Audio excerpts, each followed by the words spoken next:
Salut à tous, c'est Pank de la chaîne, bienvenue sur cette vidéo qui continue notre cheminement sur The Wild Days de Clendon.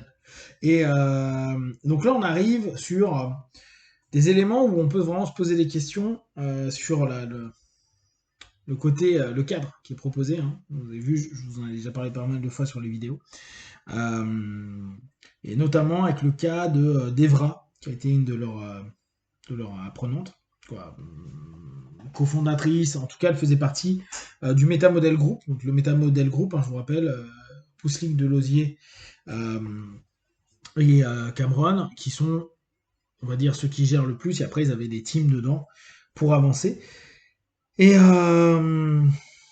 donc, il y avait un truc à la fin de l'année, le groupe, il y avait une espèce de moment où ils se faisaient des cadeaux, sauf que des cadeaux aux étudiants, sauf qu'en fait c'était que des expériences à la con. Et là, il parle de fin 74. Et en gros, il y avait leur team, hein, ça on s'en fout un peu.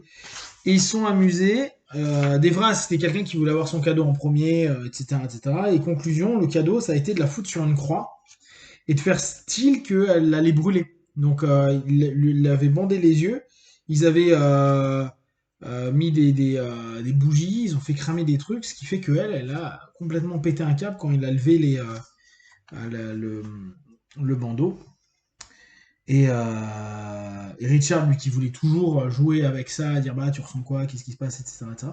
Sauf que Devra, elle a voulu se venger apparemment pendant des années et des années de Bendler à ce sujet-là.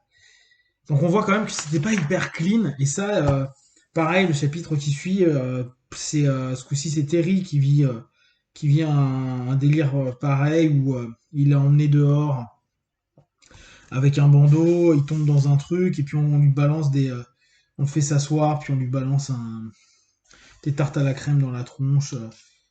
Bon, on sent quand même que il y a des choses à se poser comme question en termes de cadre, non cadre. Je comprends.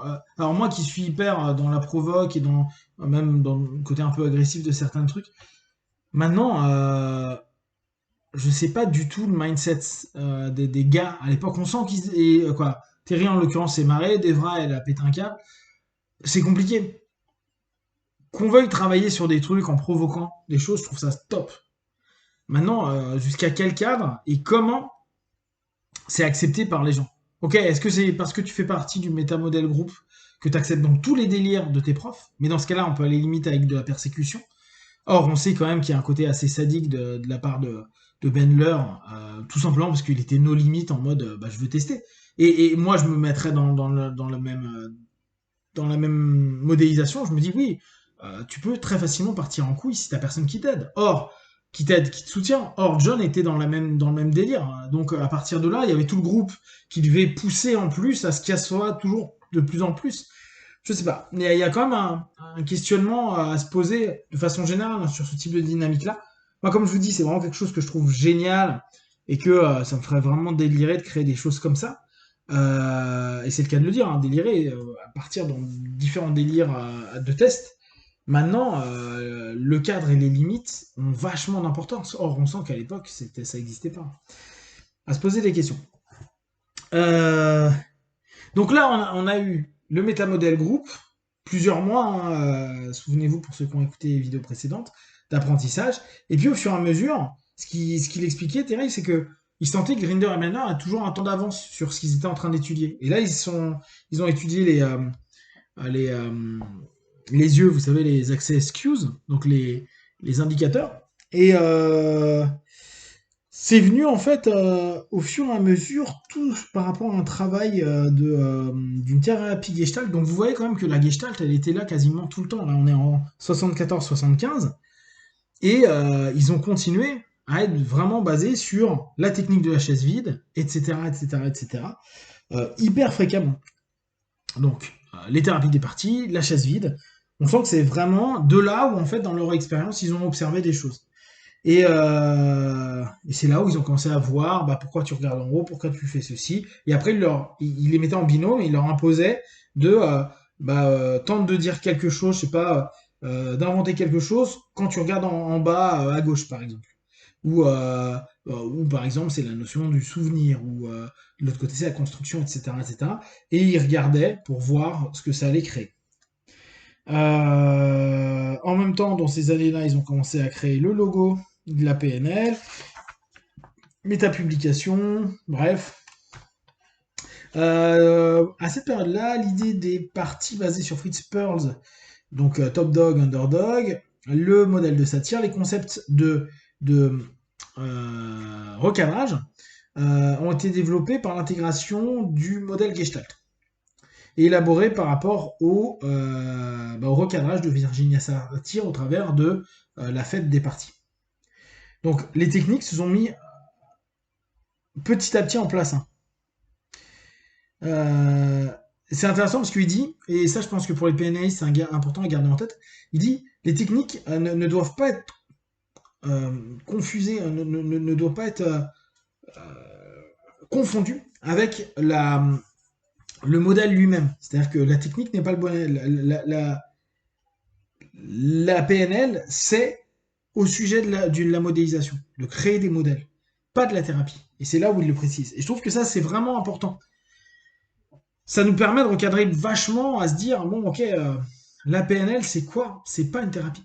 En tout cas, c'est pas l'objectif de la thérapie, de la PNL. C'est pas la thérapie. Le génie de Grinder Bendler, c'était leur habilité, bon, on est toujours sur la même chose, hein, l'intégration des choses, l'enseignement, etc. Et réussir à modéliser en mieux, alors ça c'est amusant, Pearl, Satir, Erickson, etc. etc. Bateson a suggéré à Bendler d'aller voir Milton. Donc, il disait, Milton, ils passaient leur temps à écouter des histoires, et ils pouvaient faire ça pendant des heures et des heures et des heures. Donc, il était obligatoire d'enregistrer, sinon, il se souvenait que dalle. Donc, on est bien dans l'enseignement actuel de Bendler, je vous avais dit, où il fonctionne que comme ça. Et on reste sur cette idée, je confusionne et je parle à ton subconscient indirectement et tu vas comprendre à un moment ou à un autre. C'est le modèle qu'Erickson a énormément exploité aussi, hein, donc c'est très très très chiant en termes d'enseignement. Alors, Richard tentait absolument de ne pas partir en transe, ce qui fait que Milton a trouvé un moyen en appelant sa femme et en disant à sa femme d'enseigner, parce qu'il s'était mis en fait un ancrage pour... il appelait pas ça un ancrage parce que c'est ultérieurement qu'il développe l'ancrage, mais en gros, un ancrage pour ne pas partir trop en transe. Et Erickson demande à sa femme d'enseigner à Bendler l'auto-hypnose, qui fait que juste l'explication de l'auto-hypnose fait que Bendler est rentré en transe. Bon, c'est des trucs marrants, et on voit le côté indirect d'Erickson, et c'est là on se dit, ce mec, il était malin comme tout. Donc à cette période-là, les métamodèles, c'est OK. En gros, ils le valident, hein, c'est sur le chemin. Et il y a les débuts du recadrage qui étaient en train de germer, les pousses du recadrage.